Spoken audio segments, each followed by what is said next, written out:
इस बीच में आपको बड़ी खबर बता दूं कि अमेरिकी रक्षा मंत्री ने पीट हेगसेथ ने ईरान को बड़ी धमकी दी है। वो कह रहे हैं आज ईरान पर अब तक के सबसे ज्यादा हमले होंगे, जंग जीतने के लिए किसी भी हद तक जाएंगे, ईरान को ऐसी सजा देंगे कि दुनिया देखेगी। ईरान की मिसाइलों में 90% की गिरावट आई है। ईरान के सुप्रीम लीडर घायल है। शायद मोस्तफा का चेहरा विकृत भी हो गया है, भूमिगत हो गया है। ईरान का नेतृत्व, अमेरिका और इजराइल ने 15,000 ठिकानों पर हमले किए हैं, ये अमेरिका कह रहा है। और कह रहा है कि मोस्तफा कहां है। मैं आपको अभी ईरान से हमारे साथ मेहमान भी जुड़ेंगे, मैं उनके पास भी जाऊंगी, क्योंकि उनसे ही पूछूंगी कि ईरान में इस वक्त हो क्या रहा है, क्या उन्होंने यूएसएस अब्राहम लिंकन पर हमला किया है। उनसे पूछूंगी कि मोस्तफा खेमनेई के बारे में जो अमेरिका जानकारी दे रहा है क्या वो सही है। मैं उनके पास जाऊं उससे पहले आपको यह बता देती हूं कि अमेरिका और ईरान, ये समय बताएगा कि किसका बदला पूरा हुआ है। लेकिन ईरान सीधे बोलना चाह रहा है। जब अमेरिका कह रहा है हम सबसे बड़ा हमला करेंगे, ईरान ने वीडियो जारी कर दिया है, खमनेई इज बैक, खमनेई वापस आ गए हैं। जरा देखिए इसे।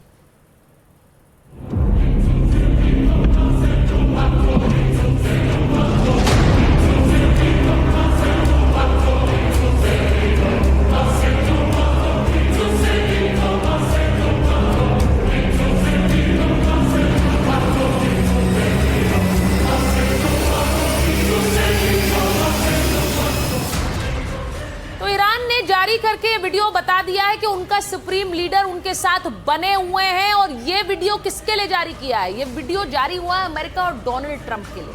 अब इसी के बाद आपको तस्वीरें दिखाती हूं। देखिए बच्ची कैसे गले मिल रही है। अब ये तस्वीरें देखिए ईरान की।